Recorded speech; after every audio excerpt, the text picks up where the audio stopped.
Lexy, agus ha mis dó réimion dans a géalach. Ha mi smyrnach go dhéon dans a géalach a bhí alles na Olympics.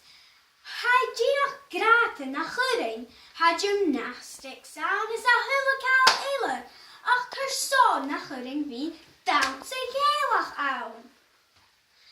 Ha mi dó siartan gyd camer haw janw haicot. Nur haw toshahu, haw gyrach do a hopping, agus janw diamond bake motion, agus cwn and cas acet an ca.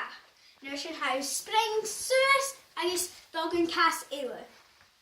Nur sy'n nur a haw fein na siar, sy'n fytu janw doubles mar sio.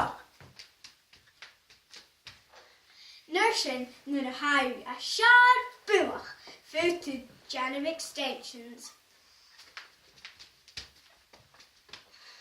Agus femi cwd na la malvin suas acet nur a haw janw sio.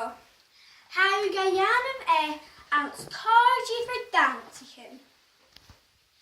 Hami smyrnichu gynnym dans a gelach a fi ans na Olympics or Hi Sporsha.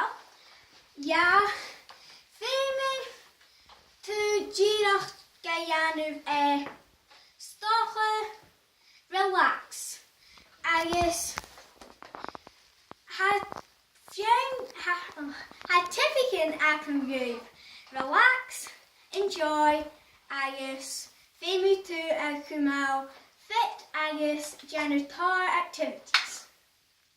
Ha mi dal chickis willow camera haw janw paddy ba. Okay, willow haw girach do a chui cwr an cas acet gu an gun turf sio agus nyr sy'n haw do mar sio. Nyr sy'n janw yn cas eile. Sian smart awn you.